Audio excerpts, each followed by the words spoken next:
So pre-renal, what's the pre-renal conditions? See,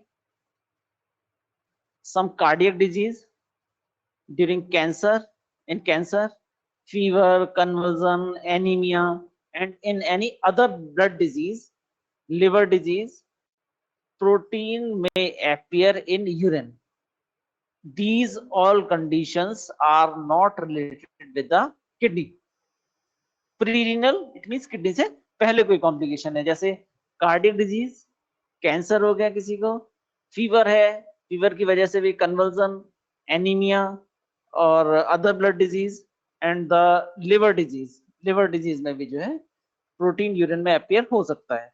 and another one is the collagen disease. Collagen आपने muscle protein, tissue protein ये सब पढ़े हुए हैं? हाँ जी, हेलो. हाँ जी सर, हाँ जी. तो इस समय आपने कोलेजन के बारे में पढ़ा होगा, कोलेजन, इलास्टिन, केराटिन, इन सब के बारे में पढ़ा होगा आपने. इलास्टिन के बारे में तो हमने आपको जब अल्फा 1 एंटीट्रिप्सिन के बारे में बताया था तब भी बताया था. Elastin present in the lungs. Lungs में किस तरीके से प्रेजेंट होता है, जब हम सांस लेते हैं तो वो काफी सारे स्प्रेड हो जाते हैं और जब हम बाहर को सांस छोड़ते हैं तो वो नॉर्मल शेप में आ जाते हैं, like elastic. Here we are discussing about the collagen.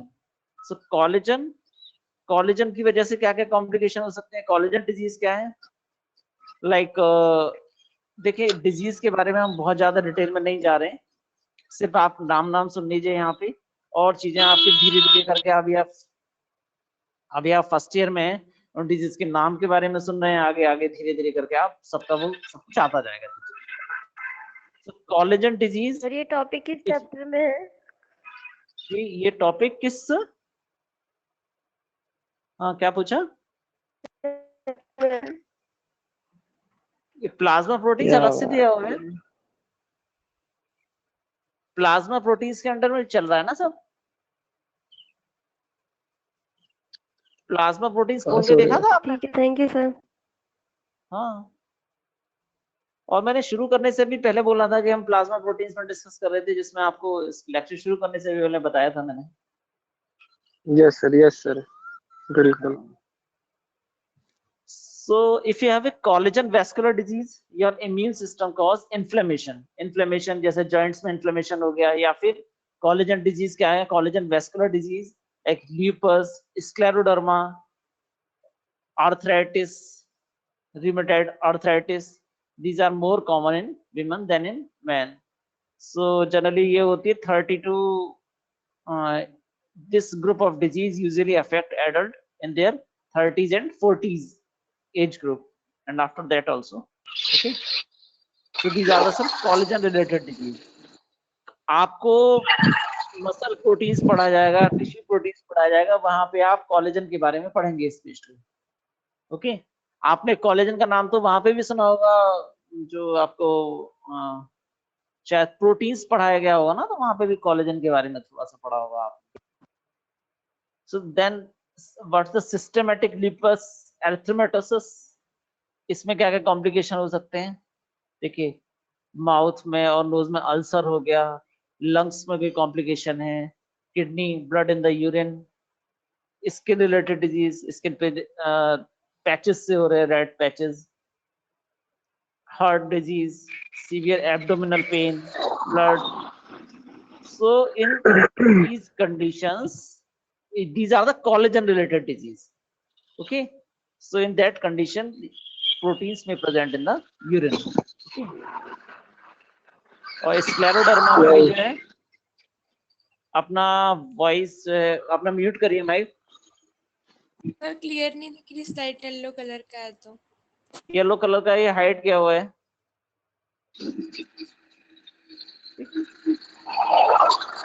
Then renal disease, ये किसका आवाज आ रही है, कौन है?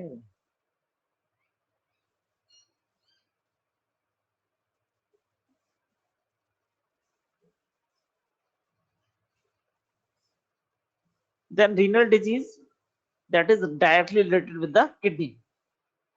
So proteinuria are found in various type of kidney disease and are called renal proteinurias. Acute glomerulonephritis, acute से मतलब आपने जहां नेफ्राइटिस लगा हुआ है, basically related with the nephrons. Okay, so acute मतलब परेशानी इनिशियली है, इनिशियल स्टेज में है, नहीं हुई है प्रॉब्लम। क्रोनिक काफी टाइम से उसकी किडनी डिसफंक्शन है, जिसकी वजह से प्रोटीन्स जो है यूरिन में आ सकते हैं। एंड द नेफ्रोस्क्लेरोसिस, नेफ्रोस्क्लेरोसिस में क्या होता है, there is a hardening of the hardening in the walls of the kidney as well as TB of kidney and in the Rohit अपना माइक म्यूट करो।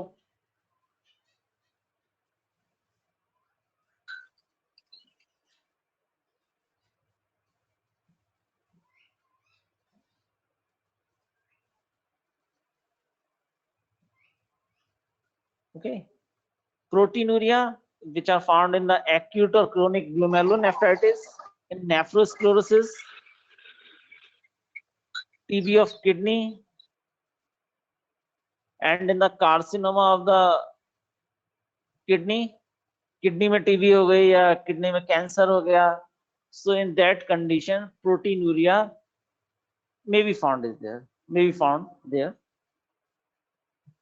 And in the nephrotic syndrome or disease में difference है, disease is a disease and while the syndrome is a collection of disease. Okay, बहुत सारे disease हो गए हैं उसको, that's a complication.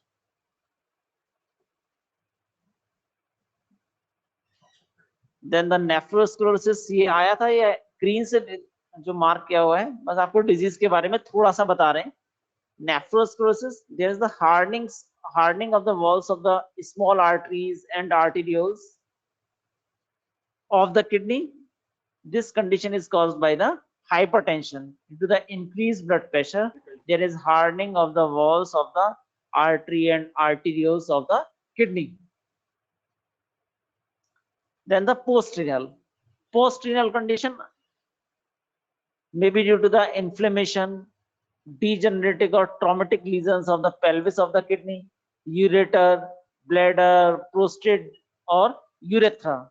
In these problem in pelvis of the kidney, ureter, bladder, prostate or urethra, proteins may appear in urine, as well as bleeding in the genitourinary tract and urine containing pus.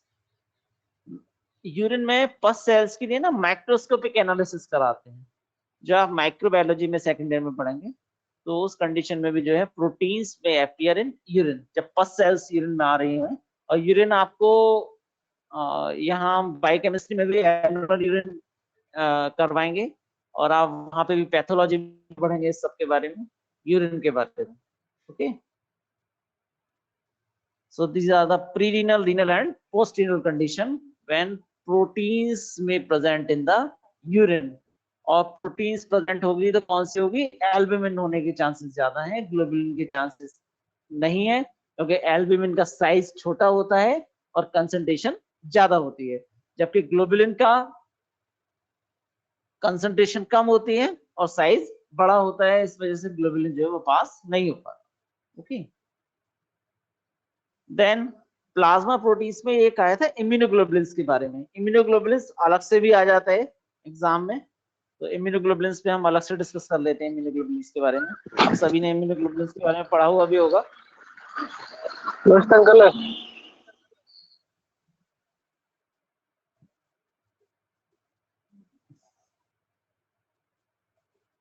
सब घूमते फिरते सब तरीके से classes हो रही हैं तुम लोगों की, हाँ क्यों भाई, सब कुछ चालू है? will now be recorded. So immunoglobulins जो आपने ग्लोबुलिन वाले फ्रैक्शन में पढ़ा था उसमें। ओके,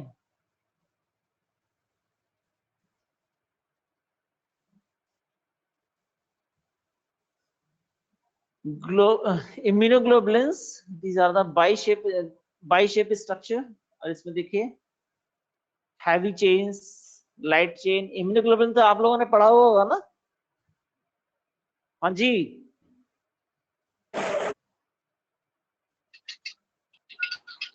हाँ जी हेलो सर।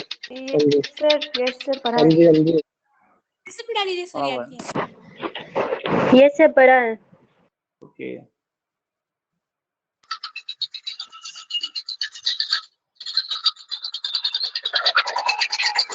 ये दीपक अपनी वॉइस बंद करोगे? म्यूट करके रखो अपने माइक्स को, नहीं तो सभी को म्यूट करना पड़ जाएगा।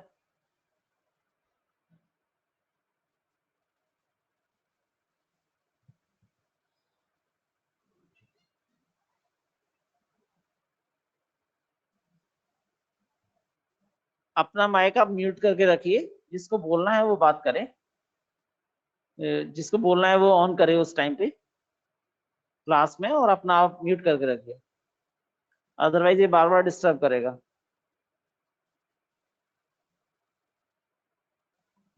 सो इम्यूनोग्लोबुलिन्स दीज आर सिंथेसाइज, जब कोई फॉरेन एंटीजन आया हमारे शरीर में, एंटीजन फॉरेन पार्टिकल, उसके अगेंस्ट में एंटीबॉडी बनती है, तो एंटीबॉडी में उस टाइम पे इम्यूनोग्लोबुलिन्स की भी सिंथेसिस। इम्यूनोग्लोबुलिन्स जो किसी भी फॉरेन पार्टिकल को, बैक्टीरिया, एंटीजन, उसको जो है किल करने का काम करेगी बेसिकली। तो यहाँ आप इम्यूनोग्लोबुलिन्स में, this one is the antigen binding site, जो आप लाइट चेन, वेरिएबल लाइट और वेरिएबल हैवी के जो डोमेन देख रहे हैं, in light chain and in heavy chain, so these are the antigen binding site in immunoglobulin। Antigen binding site, कोई भी फॉरेन एंटीजन आया और वो उसी के वो यहाँ पे बाइंड होगा basically. So these are the light chain and heavy chain. और इसमें आप देखिए, this one is the amino terminal end, जैसे आपने प्रोटीन्स में पढ़ा था, प्रोटीन्स पढ़ा था ना वहाँ पे, जो आपको एमिनो एसिड्स एंड प्रोटीन आया होगा, तो आपने पेप्टाइड बॉन्ड और उन सबके बारे में पढ़ा था। Yes sir yes sir. तो उसमें जब पेप्टाइड बॉन्ड की फॉर्मेशन हो रही थी प्रोटीन में, आप देख रहे थे one end is the N terminal end, और amino terminal end is the N terminal end, और जो कार्बोक्सिल ग्रुप वाला था, कार्बोक्सिल ग्रुप वाली साइड है, that is the C terminal end. तो यहाँ पे आप देखिए, this one is the N terminal end, this one is the C terminal, amino terminal end और carboxyl group terminal and.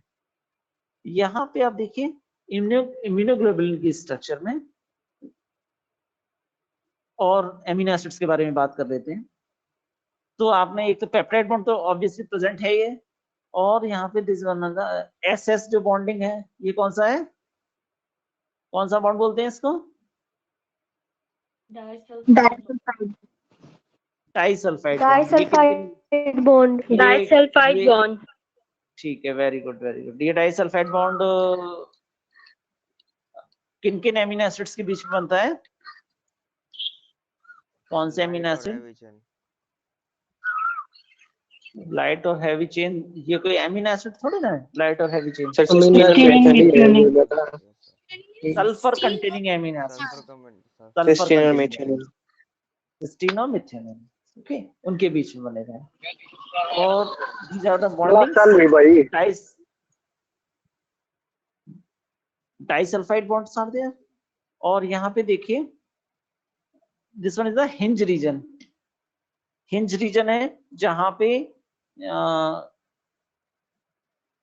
CH1 और CH2, ये दोनों जहां पे ये बाइंड कर रहे हैं, this one is the hinge reason. और हिंज रीजन के बीच में यहाँ पे भी आप दो डाइसल्फाइड ब्रिजेस को आप देख रहे हैं। और इस इम्यूनोग्लोबुलिन की स्ट्रक्चर में आपने कार्बोक्सिलिक, वो सॉरी, एन टर्मिनल एंड और सी टर्मिनल एंड, जैसे आप प्रोटीन्स में देखते थे वहां देखा था। इसके साथ साथ आपने यहाँ पे देखा कार्बोहाइड्रेट्स प्रेजेंट है। कार्बोहाइड्रेट्स प्रेजेंट है तो ये कौन सी प्रोटीन हो गई? हाँ जी, यहाँ पे कार्बोहाइड्रेट्स प्रेजेंट है तो ये कौन सी प्रोटीन हो गई? ग्लाइकोप्रोटीन और ग्लाइकोप्रोटीन।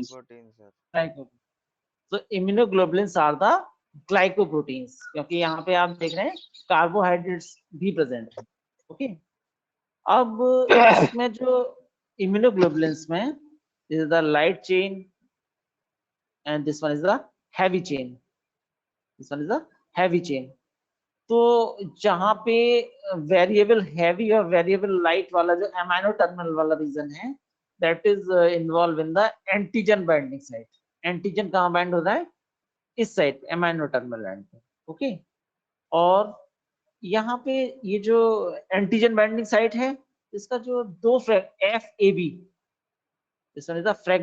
अगर आप इन फ्रेगमेंट्स को अलग अलग मान के चलें, इसको ऐसे बाइंड करें, जो लाइन जो ट्रैक हो रही है, इसको आप देखें एफ ए बी, तो यहाँ पे देखिए this one is antigen binding region है, बाइंडिंग साइट है। तो यहाँ पे एफ ए बी फ्रेगमेंट है, एफ ए बी। तो यहाँ अगर किन्हीं कंडीशंस में बाय द एनी प्रोटियोलाइसिस अगर इसका ब्रेकडाउन होगा, तो देखिए ए बी रीजन है, एक ये हो गया this one, and the one एक ये हो गया, तो 2 FAB रीजन्स आर देयर। अगर ये इनको प्रोटियोलाइसिस और इसके बारे में बताएंगे तब डिस्कस करेंगे इसके बारे में। ओके, और नीचे वाला जो रीजन है that is the FC region. Okay, so this is the basic structure of immunoglobulins. Heavy chain, light chain. आपने हैवी चेन्स के बारे में पढ़ा था, कौन कौन सी हैवी चेन्स होती हैं बताइए? So what is the meaning of FAB and FC? FC is the, these are the fragments। ठीक है, ठीक है। अगर इसका प्रोटियोलाइसिस होगा तो ये FAB एंटीजन बाइंडिंग वाली साइट से ये FAB के फ्रेगमेंट्स बनेंगे, फ्रेगमेंट्स हैं बेसिकली, फ्रेगमेंट्स बनेंगे। और this one is the FC fragment. इसका प्रोटियोलाइसिस एक अलग से और आएगा, वहां पे इसके बारे में और उसके फ्रेगमेंट्स के बारे में अलग से आएगा। तो Okay. sir. लाइट चेन का क्या मतलब है? आपने हैवी चेन कौन कौन सी पढ़ी थी बताइए? हाँ जी, लाइट चेन का क्या मतलब है? लाइट चेन आपने पढ़े होंगे कप्पा और लैम्डा। हाँ, लाइट चेन आपने पढ़े होंगे ना, कप्पा और लैम्डा लाइट चेन पढ़े होंगे। और हाँ जी सर। जो एक यहाँ पे रीजन दिया हुआ है वेरिएबल लाइट और वेरिएबल हैवी।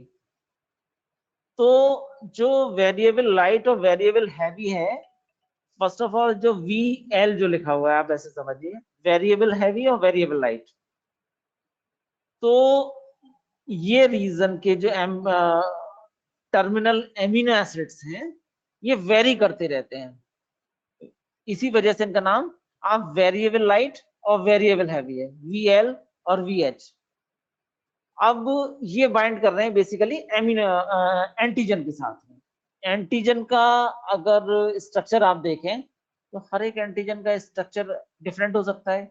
मान लीजिए एंटीजन आपका अलग से आएगा, आप माइक्रोबायोलॉजी में पढ़ेंगे एंटीजन के बारे में डिटेल में।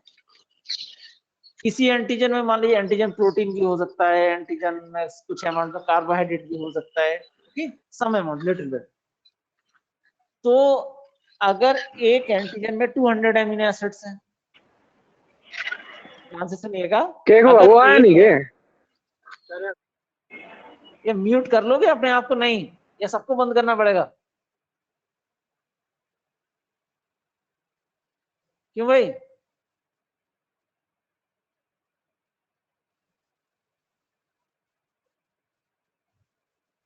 एक एंटीजन में अगर 200 एमिनो एसिड्स हैं और दूसरे एंटीजन में 190 एमिनो एसिड्स हैं, तो दोनों अलग अलग हो गए या नहीं हो गए?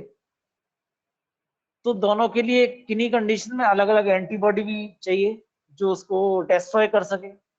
ओके, तो यहाँ पे वेरिएबल लाइट और वेरिएबल हैवी वाली जो साइड है ये वेरी करती रहती है, जबकि constant region, this one is a constant region, constant light और कांस्टेंट हैवी। ये कांस्टेंट लाइट और कांस्टेंट हैवी का मतलब ये है कि फर्स्ट ऑफ ऑल इनकी जो एमिनो एसिड सीक्वेंस है वो चेंज नहीं होंगे, कांस्टेंट रहेंगे। ओके, और ये लाइट और हैवी चेन से मतलब एमिनो एसिड कंटेंट से है कि उसमें कितने एमिनो एसिड प्रेजेंट है। कम एमिनो एसिड प्रेजेंट है तो वो लाइट हो गया, अगर उसमें ज्यादा एमिनो एसिड्स प्रेजेंट है, बड़ी चेन है, तो वो हैवी हो गई, हैवी चेन हो गई। So this one is the light chain and heavy chain, and इसमें आप variable heavy, variable light और constant heavy 1, constant heavy 2, constant heavy 3. There are 3 heavy chains, 3 constant heavy chains are there. Okay, in basic structure of immunoglobulins.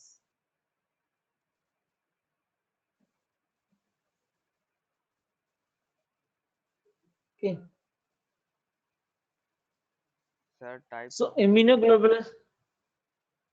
immunoglobulins, the higher vertebrates including man have evolved defense system.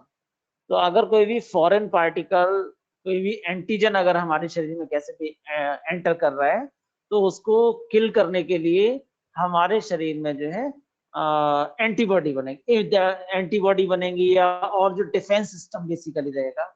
इस immunity में आपने, immune system में आपने शायद 12th में कुछ पढ़ा हो, टी सेल्स और बी सेल्स के बारे में भी पढ़ा होगा आपने। इसमें आप टी सेल्स में पढ़ते हैं टी Yes. सेल्स, है ना, cytotoxic T cells, T helper cells, इस तरीके से पढ़ा होगा। और यहाँ पे इम्यूनिटी में तो आपने ह्यूमरल इम्यूनिटी और सेल मीडिएटेड इम्यूनिटी के बारे में पढ़ा होगा आपने, ह्यूमरल इम्यूनिटी और cell mediated immunity. So these are for the defence, दोनों humoral immunity as well as cell mediated immunity involve in defence. अब किस तरीके से डिफेंस किसके अगेंस्ट में कर रहे हैं, कोई बैक्टीरिया है, वायरस है, यानी पैथोजन है, तो उसके अगेंस्ट में डिफेंस कर रहे हैं। सो इम्यूनोग्लोबुलिन्स, ये आपका इम्यूनिटी आपको अलग से भी, यहाँ बायोकेमिस्ट्री में अलग से टॉपिक आएगा, उसमें आपको इम्यूनिटी के बारे में पढ़ाया जाएगा। Okay, so immunoglobulins, these are a specialized group of proteins, are mostly associated with gamma globulin fraction of the plasma proteins. आपको प्लाज्मा प्रोटीन्स का जब क्लासिफिकेशन हमने शुरू किया था, तो उसमें ग्लोबुलिन वाले फ्रैक्शन में आपने अल्फा 1, अल्फा 2 और बीटा ग्लोबुलिन और गामा ग्लोबुलिन के बारे में पढ़ा था। So gamma globulin fraction that is related with the immunoglobulins. Okay, so some immunoglobulins also however separate along with the alpha and beta globulin, but basically with the gamma globulin. जो gamma globulin वाला fraction है, that is related with the immunoglobulins basically, लेकिन कुछ amount में alpha और beta वाले fractions में भी जो है इम्यूनोग्लोबुलिन्स आ जाते हैं। Okay,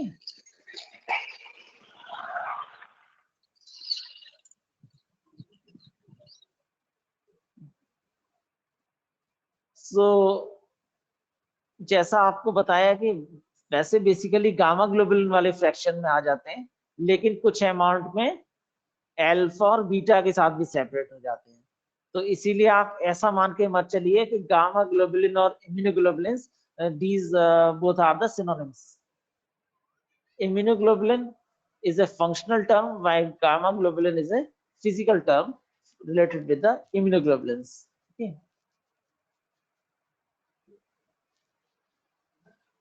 Then structure of immunoglobulin, जो हमने आपको heavy chain, variable heavy, variable light, constant heavy 1, constant heavy 2 and constant heavy 3 in chains के बारे में बताया।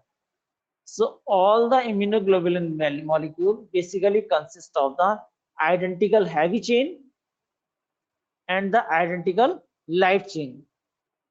आपको heavy और light chain के कंटेंट के बारे में बताया कि जिसमें ज्यादा एमिनो एसिड प्रेजेंट है या ज्यादा मॉलिक्यूलर वेट है तो वो हैवी चेन हो गई, और जहाँ पे कम एमिनो एसिड है और कम मॉलिक्यूलर वेट है तो वो लाइट चेन हो गई।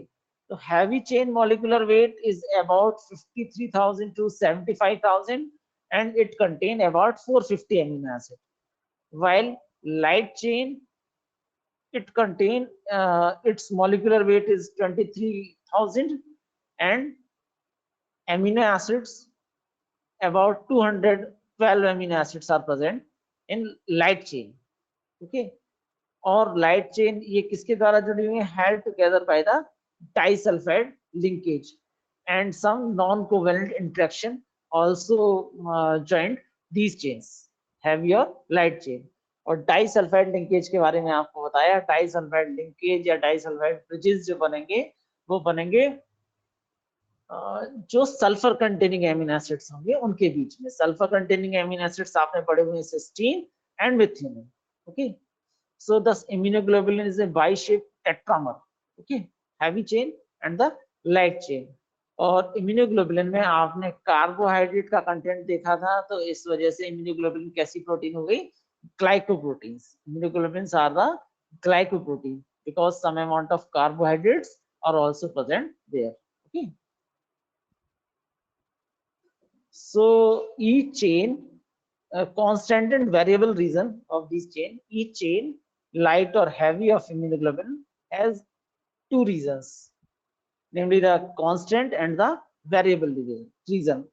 जैसे आपने वेरिएबल चेन में देखा था, वेरिएबल रीजन जो था वेरिएबल हैवी और वेरिएबल लाइट, इसी तरीके से आपने देखा था कांस्टेंट हैवी और कांस्टेंट लाइट। थोड़ा सा ध्यान से सुन लीजिएगा, जैसे आपने यहाँ पे देखा, आपने दो रीजन है, variable heavy, variable light, constant heavy as well as constant light, variable heavy, variable light, constant heavy one and the constant light. Okay. So each chain of immunoglobulin has two regions, constant region and the variable region. The amino terminal half of the light chain is the variable region. Amino terminal half of the light chain is the variable.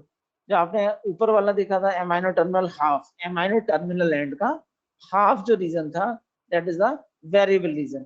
इसमें आपने variable light और variable heavy के बारे में. Okay. While the carboxyl terminal half is the constant region. Okay. As regards heavy chain, approximately 1/4 of the amino terminal region is variable heavy. इसमें आपने variable heavy chain के बारे में पढ़ा था.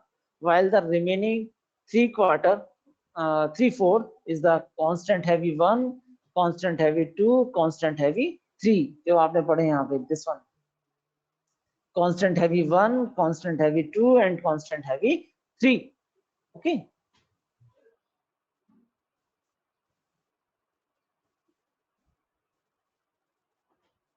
The amino acid sequence of variable region of light and heavy chain, जो एक amino terminal वाला जो एंड था, उसके साथ में क्या बाइंड हो रहा था? Antigen. So the amino acid sequence of the variable region of light and heavy chain is responsible for the specific binding of immunoglobulin with antigen. Antigen bind हो रहा था either variable light or variable heavy region के साथ में, variable region के साथ में basically. The amino acid sequence of variable region of light and heavy chain is responsible for the specific binding of immunoglobulin with antigen. जो यहाँ पे specially लिखा भी हुआ है, देखिए इस वाले diagram. This one is the antigen binding site. यहाँ पे variable heavy और variable light, variable heavy और variable light. These sites are the antigen binding site. This one is the antigen binding site.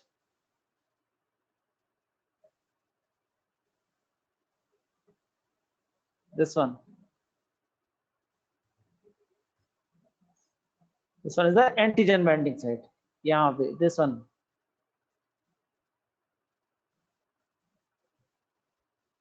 This one is the antigen binding site. Antigen bind हो रहा है यहाँ पे variable region के साथ में, variable light और वेरिएबल हैवी रीजन के साथ में एंटीजन बाइंड हो रहा है. ओके.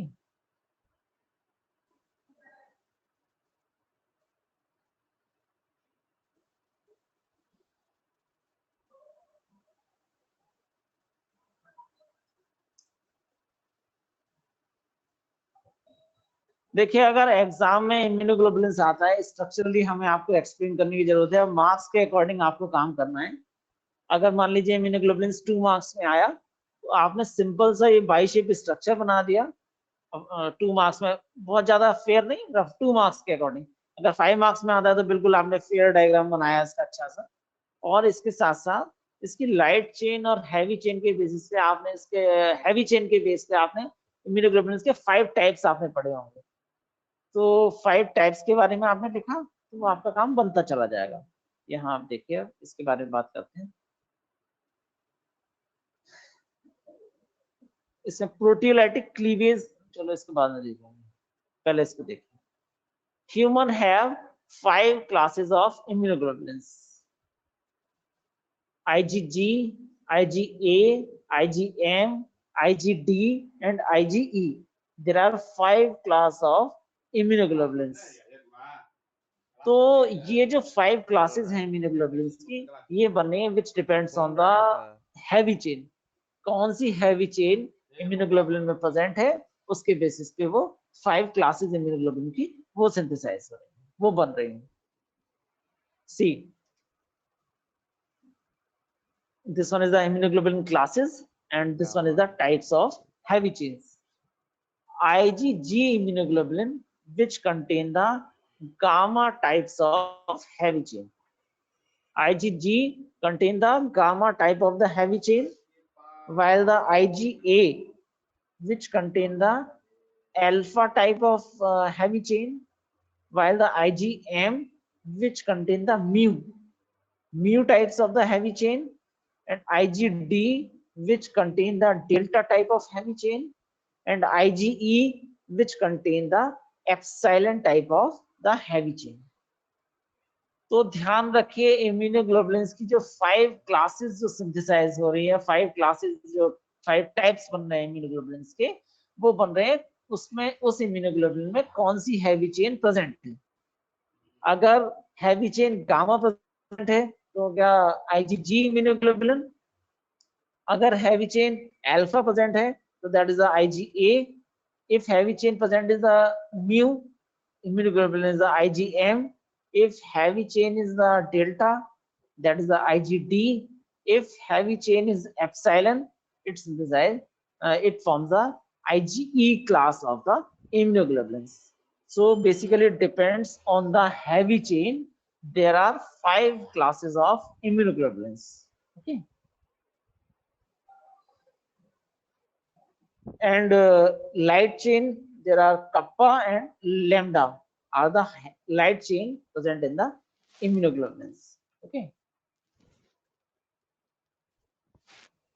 यहाँ आप एक डायग्राम में सब थोड़ा सा इम्यूनोग्लोबुलिन के बारे में दिया हुआ है, ये आप देख लीजिए, फिर डिटेल में 1 by 1 सबके बारे में बात करेंगे. IgG which is the which is about 70% in total immunoglobulins. IgG आप देखिए this is the 70%. तो सबसे ज्यादा कंटेंट, ये आपसे MCQs वगैरह में भी पूछा जा सकता है कि सबसे ज्यादा कंटेंट कौन से इम्यूनोग्लोबुलिन का प्रेजेंट है, IgG. और IgG is the only immunoglobulin which cross the placenta and is only maternal antibody which protect the fetus. IgG का बेसिक फंक्शन ये है कि फीटस में मदर की एंटीबॉडी फीटस में ट्रांसफर होती है और वो एक एंटीबॉडी ट्रांसफर होती है, दैट इज द IgG. तो आपसे MCQs में इस तरीके से भी पूछा जा सकता है which one is the maternal antibody transfer from mother to fetus, that is the IgG. और इसका आपने परसेंटेज भी आपने देखा कि about 70% immunoglobulin, that is the IgG. और what's the function? It neutralizes the bacterial toxin and the binds to microorganism, making them easy to phagocytose. तो ये phagocytosis करने में रहेगा, इन्वॉल्व रहेगा, इजीली phagocytosis हो जाएगी इसके द्वारा. It neutralize bacterial toxin and bind to microorganism. तो माइक्रोऑर्गेनिज्म जो है इजीली phagocytosed हो जाएंगे इस इम्यूनोग्लोबुलिन्स की वजह से, IgG की वजह से. ओके. और another one is the IgA. IgA आप देखिए, this one is the monomer और dimer. इसका मतलब ये हुआ कि या तो एक जो आपने बाई शेप स्ट्रक्चर देखी थी, या तो उसमें एक बाई शेप स्ट्रक्चर हो सकती है या फिर उसकी स्ट्रक्चर में 2 बाई शेप स्ट्रक्चर हो सकती है, दैट इज द मोनोमर और as well as dimer. IgA that is present about 20%.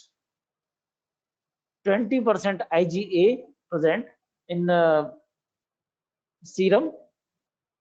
So this is the major component of the colostrum. Colostrum बताइए क्या होता है, पढ़ा हो आपने? What is the colostrum? So mother's milk carrying antibody. Mother's Mother milk milk. first. Mother. First mother milk. बिल्कुल first First mother mother milk. milk high amount जो of after IG. taking the baby, जो पहला जो माँ का दूध है, that is the colostrum. That is rich in the antibody. That is rich in antibody. आप कभी सरकारी अस्पताल में गए हो पहले जो है, और कभी पहले दूरदर्शन पे इस तरीके की ऐड आती थी कि जन्म के बाद माँ का दूध सबसे पहले पिलाएं बच्चे को, वो उसकी हेल्थ के लिए उसका इम्यूनिटी प्रोवाइड करेगा बच्चे. That is the cholesterol. Okay, yellow milk होता है, दैट इज द कोलेस्ट्रॉल. इसके साथ साथ आईजीए कहाँ प्रेजेंट है? In the saliva. Anti this one is the antibody. Antigen को किल कर रहा है सलाइवा के द्वारा. सलाइवा से जो सलाइवा में प्रेजेंट है आईजीए, टीयर्स में प्रेजेंट है, as well as in respiratory, intestinal and genital tract secretion. IgA are present. These are present in the secretions. Okay. And what's the function of IgA? It prevents the attachment of bacteria and virus to the mucous membrane and help protect mucous surface from antigenic attack. This one is the IgA. And IgM देखिए, this one is the pentamer.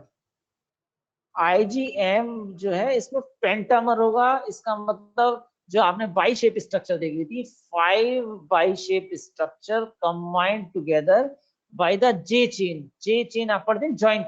J means होता है joint. It synthesize IgM.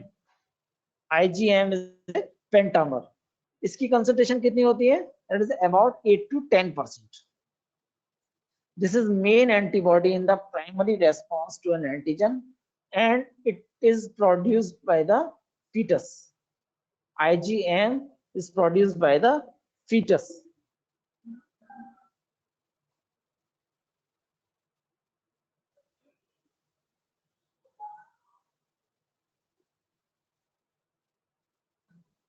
IgM that is produced by the fetus. IgM.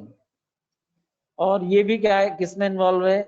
Phagocytosis को promote कर रही है and lysis कर रही है. एंटीजन बैक्टीरिया की, एंटीजन की किसी भी फॉर बैक्टीरिया वायरस किसी की भी लाइसिस करने में इन्वॉल्व है, ब्रेक डाउन कर रहा है उसका.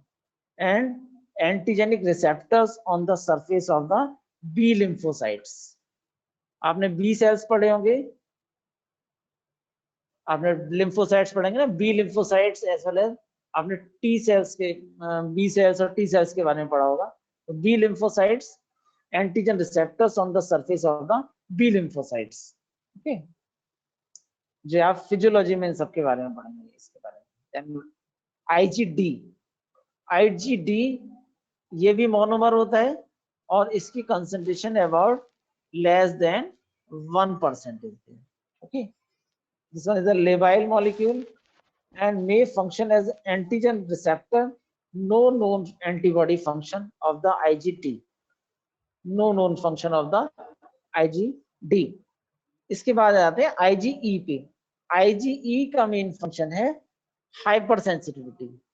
जितनी भी एलर्जिक रिएक्शन होंगी उसके टाइम पे एलर्जिक रिएक्शंस के अगेंस्ट में जो है IgE की सिंथेसिस होगी. और एलर्जिक रिएक्शन में आप basically it's activity is mediated by the histamine. Histamine आपको एमिनो एसिड्स का जब मेटाबॉलिज्म पढ़ेंगे तब आप हिस्टामिन के बारे में भी अलग से पढ़ेंगे, what's the action of histamine.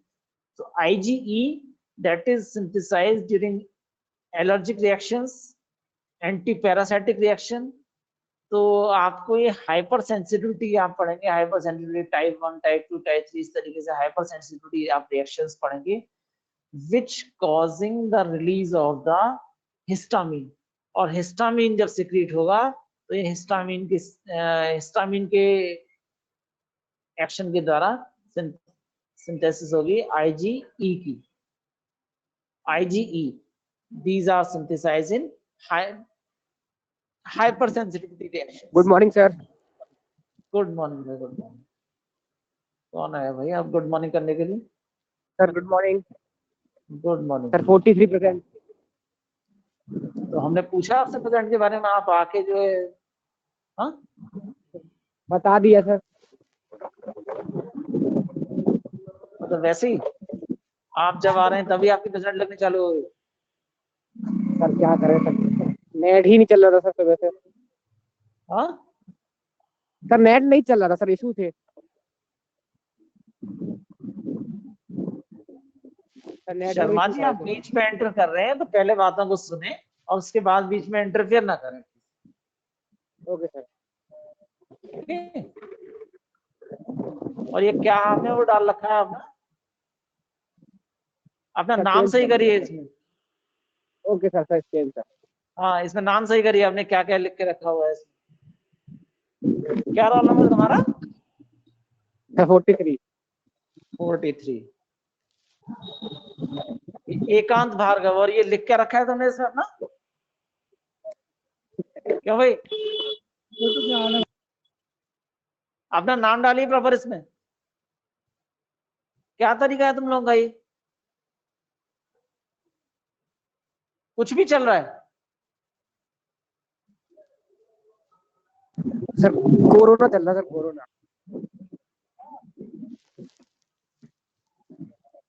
अपने बोलने पे सर, कंट्रोल कोरोना करोगे या नहीं? सर कर तो दिया सर, अब बोल ही नहीं रहा सर मैं कुछ। शर्मा जी आपको आउट कर देंगे क्लास से और आप बिल्कुल आउट ही रहेंगे, आप ये मत सोचिएगा।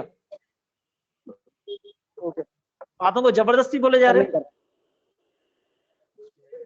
एक तो डिस्टर्ब कर रहे हैं क्लास में आके बीच में, और फिर ओवर टॉकिंग चालू है तुम्हारी।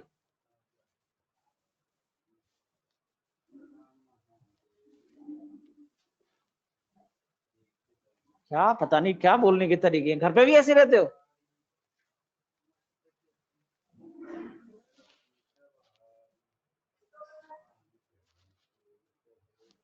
पता नहीं क्या तरीके हैं इन लोगों के।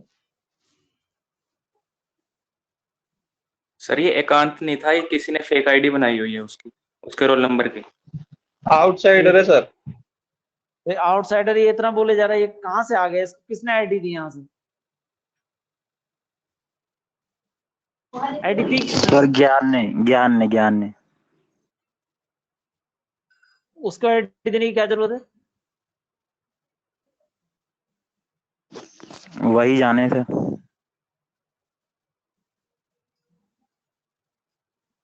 पता नहीं जाने क्या मतलब सिस्टम है, बताओ ये ऐसा कौन जो है कह रहा है मैंने? हैं? कौन बोल रहा है? कौन कह रहा है मैंने दिए? पता सर नहीं यही किसकी फोटो आपने- तो भेजता रहता है सर, इन्हीं से फोटो आती रहती है सबके पास। अबे शिकारी, शिकारी बोल भाई रहे हो तुम? जी सर। ज्ञान इस तरीके से बिल्कुल मत करो। और जे आउटसाइडर को आईडी देने का क्या मतलब है? अभी देख रहे हो उसका बात सर करने का तरीका? हाँ आपको लगता है मैं आईडी दूंगा? पता नहीं मुझे। मैं क्यों आईडी दूंगा? नहीं अब पता नहीं किसने दी है तुम लोगों के बीच में, मुझे तो नहीं मालूम, लेकिन ये उसका बात करने का तरीका है। एक तो आदमी आके अच्छी खासी क्लास ये में ले, वो आके लगातार पहले दिन से ये डिस्टरबेंस चल रहा है, गाने बजाते हैं, ये सब उल्टी सीधी बातें कर रहे हैं। उस दिन वो एक ये था स्टार्टिंग AK से नाम, AK नाम इनका से एक डेली लड़का का था। है सर। हर पीरियड में हर टीचर को परेशान करना डेली की आदत है इनकी, और पता नहीं क्या मजा आ रहा है इनको इसमें। एग्जाम तो देने हैं, बिना एग्जाम दिए काम चल जाए सर तो बात अलग है। अपनी क्लास का नहीं है कोई, ये या तो 2019 बैच का है कोई, या कोई बाहर का बंदा है। उस दिन किसी ने AK के जहाँ नाम तक है से था, उस दिन तो क्लास चल नहीं पा रही थी। उस दिन जो है सैटरडे को नेशनल तो क्लास हो ही नहीं पाई थी, वो क्लास 140 मुझे कंप्लीट करना था। तो वो पता नहीं कौन था उस टाइम पे, मैं वैसी और चीजों में उलझा हुआ था तो उसको कुछ नहीं बोला उस टाइम पे, चल ही नहीं पा रहा था। सब रिकॉर्ड हो रहा है सर, टाइम नहीं मिल पा रहा है। इलेक्शन के बाद सर इनका सारा रिकॉर्ड निकालेंगे। सब निकल आएगा A to Z, और फिर ये भगे आएंगे अपने पेरेंट्स के साथ और फिर सिफारिश करेंगे MPMLO के थ्रू कि बच्चे से गलती हो गई और बचा लो और ये कर लो वो कर लो। पर कोई दिक्कत नहीं है, अभी थोड़े से बिजी चल रहे हैं, इनको अपने मन की कर लेने दो सर। रुक तो रहे नहीं है, पता नहीं इनके माँ बाप ने क्या सिखाया है, कैसे संस्कार दिए भाई हैं। तुम सारे सुनो, क्लास तुम्हें करनी है जैसे भी हो पा रही है। अब देखिए कोरोना टाइम में जो पॉसिबिलिटी है वैसे क्लास करने की कोशिश हो रही है। एग्जाम तुम्हें इसी में से देना है। सर वो इतने हाइपर पैसे दिए सेंसिटिविटी के बाद क्या लिखा है? हाँ? सर वो IgE में हाइपर सेंसिटिविटी के बाद क्या लिखा है? एक सेकंड, कहाँ देख रहे हो तुम? क्लास तो तुम्हें इसी में, एग्जाम तो तुम्हें इसी में से देना है। Hyper sensitivity by causing release of histamine. Histamine के बारे में आप पढ़ेंगे। हिस्टामिन आएगा आपको, जो आप हिस्टिडाइन एमिनो एसिड आपने पढ़ा था ना, हिस्टिडाइन पढ़ा था आपने, एक एमिनो एसिड पढ़ा होगा हिस्टिडाइन, तो उसमें आप हिस्टिडाइन से जो है हिस्टामिन की सिंथेसिस होती है, वो आपको बताया जाएगा, मेटाबॉलिज्म में आएगा वो।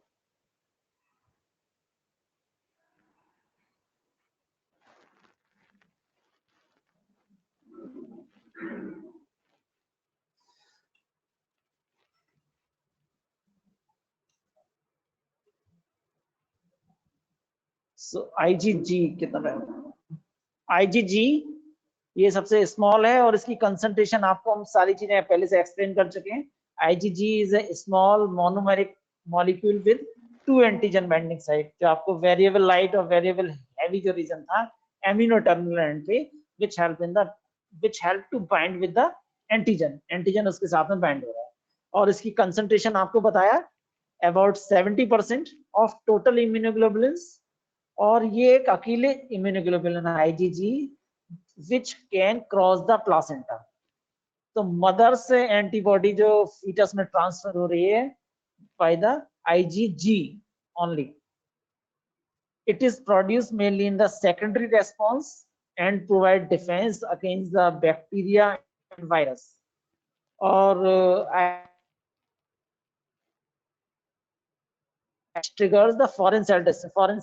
IgG which फॉरेन सेल में कोई भी बैक्टीरिया हो, वायरस हो, कोई भी एंटीजन हो, उसको डिस्ट्रॉय कर रही है by mediating the complement system. ये कॉम्प्लीमेंट सिस्टम में एक वहां पे भी आया था कॉम्प्लीमेंट प्रोटीन्स के बारे में, तो आप C1, C2, C3 इस तरीके से आएंगे। और कॉम्प्लीमेंट सिस्टम आपके लिए माइक्रोबायोलॉजी में आपका एक इम्यूनोलॉजी वाला पोर्शन आएगा सेकंड ईयर में, जब आप पढ़ेंगे तो कॉम्प्लीमेंट सिस्टम अलग से टॉपिक आएगा। यहाँ आप सिर्फ इतना नाम समझ लीजिए। So IgG triggers the foreign cell destruction by the complement system। complement system आप सेकंड ईयर में पढ़ेंगे इसके बारे में। Okay, so this one is the only immunoglobulin which transfer the immunity from mother to the fetus, this one। okay, IgG। then IgA is the second most abundant immunoglobulin which is about 20%। तो IgA present हो सकती है either as a monomer और as a dimer, दोनों तरीके से present हो सकती है, एक हो, सिंगल हो या डबल हो, जैसे आप देख सकते हैं। This one is a monomer, एक इम्यूनोग्लोबुलिन प्रेजेंट है, एक बाई शेप स्ट्रक्चर प्रेजेंट है यहाँ पे, ठीक है। This one is a one by shape structure, और ये हो गई दूसरी बाई शेप स्ट्रक्चर, जहां पे आप देख रहे हैं दो बाई शेप स्ट्रक्चर है, 2 बाई शेप स्ट्रक्चर्स आते हैं, 2 बाई शेप स्ट्रक्चर आते हैं। और जो बाई शेप स्ट्रक्चर आपस में जुड़ी हुई हैं bye the J chain, J is the joint, ऐसे मान के चलिए, जो जॉइंट कर रहा है इनको, J chain is the joint, जो दो बाई शेप स्ट्रक्चर को आपस में जॉइंट कर रहा है। Okay, J chain used for the joining।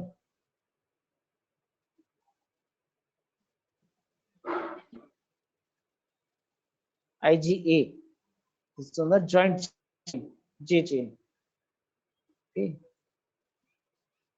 तो IgA कहाँ प्रेजेंट होती है? IgA found external secretion such as colostrum, saliva, tears, respiratory and intestinal and genital tract secretions. IgA molecule which bind with the bacterial antigen present in the body surface and remove them. तो IgA क्या काम कर रहा है? Tears आ गया, कोई भी अगर फॉरेन पार्टिकल हमारे आंख में कुछ कभी पड़ जाता है तो तुरंत ही टीयर्स से आ जाते हैं उसकी वजह से। तो वो क्या कर रहे हैं? वो फॉरेन सब्सटेंस की एंट्री को हमारी बॉडी में रोक रहे हैं। कोई भी या फिर हम कुछ भी बेसिकली आप टीयर्स का एग्जांपल देख लीजिए, कुछ भी आंख में पड़ जाए तुरंत पानी से आने लगते हैं, आंसू आने लगते हैं, और विच सीक्रेट द IgA, और IgA is the second most. ये आप देखिए IgG जो है वो 70% था और IgA which is about 20% of the total immunoglobulins. Okay, और IgA प्रेजेंट होता है कोलेस्ट्रम में, टीयर्स में, ओके, secretions में basically colostrum, tears, saliva, in this, as well as in the respiratory, intestinal and genital tract secretion, IgA are present. और जैसे आपको IgA के बारे में बताया, is the present in the colostrum, mama milk, liquid gold, first secretion after delivery the baby, after deliver of baby, first secretion, first milk, that is the colostrum, that is rich in antibody. माँ का पहला गाढ़ा दूध बच्चे के लिए हम ये वो पहले वो सरकारी अस्पतालों में इस तरीके के स्लोगन्स जो हैं वो लिखे मिलते थे, और जो दूरदर्शन चैनल चलता था उन पे भी इस तरीके का कुछ ऐड आया करते थे। अब लेकिन वो सिस्टम बंद हो गया है, इस समय वो नहीं चल रहा है ऐसा। से ये वहीं से लिया हुआ है, माँ का पहला गाढ़ा पीला दूध, नवजात का पहला प्राकृतिक टीका, जन्म के 1 घंटे के अंदर माँ का पहला गाढ़ा पीला दूध नवजात शिशु के लिए फर्स्ट वैक्सीन का काम करता है। सो फर्स्ट स्तनपान नवजात, समझ गए सर हम लोग, समझ गए ना? अगला लेक्चर।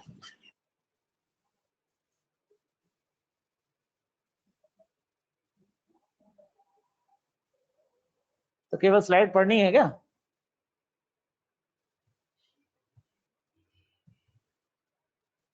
शुभम तुम भी, तुम्हारा भी वही बिहेवियर है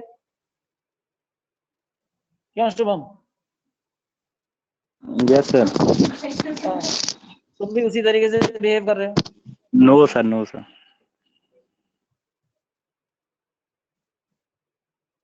ऐसे तो फिर एक बार के बाद में कोई टीचर बताने का कोई मतलब ही नहीं है। नहीं तो चीजें तो ये है कि 10 बार बताई जाती तब तो याद नहीं रहती। एक बात को 10 बार बताया जाता है तब तो याद नहीं रहता वो।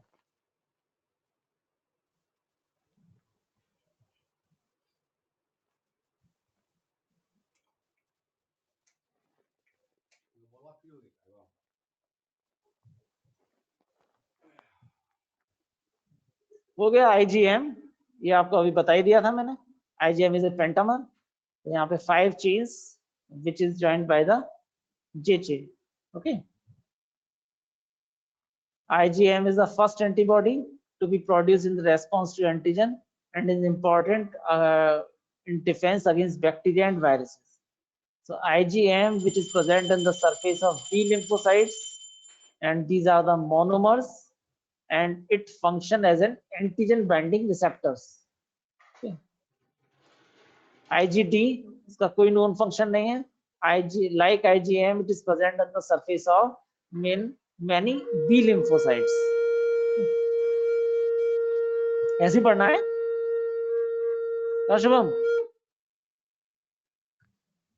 हाँ जी, और ऐसे पढ़ना है। बता सर तो दिया प्लीज था। अपने तरीके से पढ़ाओ सर, ऐसे ही हमारी बहुत सारी क्लास जा रही, प्लीज सर छोड़ो इनको। तो समझाने की कोशिश करो, ये तो एक बार की बात तो याद रहती नहीं है, ये तो होता ही है। इनको छोड़ दो सर, हमारी वैसे ही बहुत सारी क्लास ऐसे ही चली गई।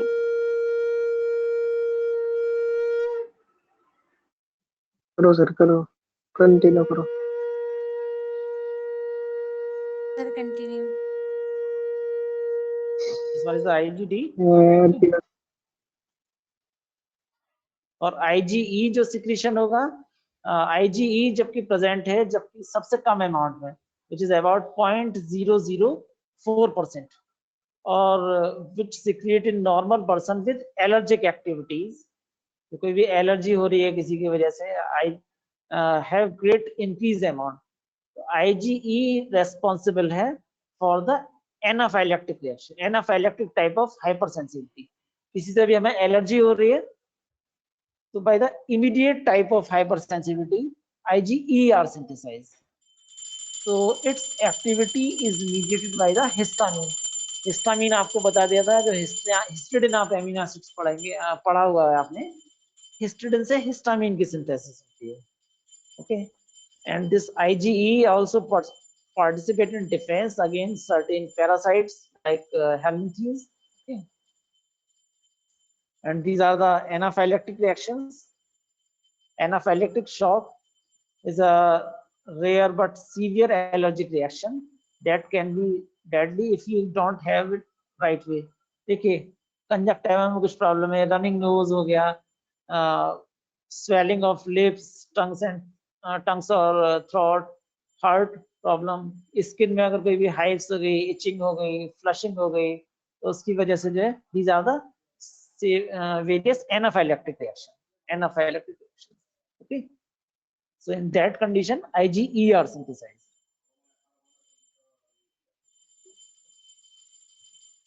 Production of immunoglobulin by multiple genes. तो सारी genes अलग अलग proteins की synthesis करेंगे. जैसे light chain आपने पढ़ा था. Each light chain is produced by the 3 separate genes, namely a variable light gene, constant light, okay, and the joining region J chain. These are the light chain basically, or heavy chain, which is produced by at least 4 different genes. Variable heavy आपने पढ़ा, constant region, or some of the joining regions are also included in the J chain, in the heavy chain.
Aarti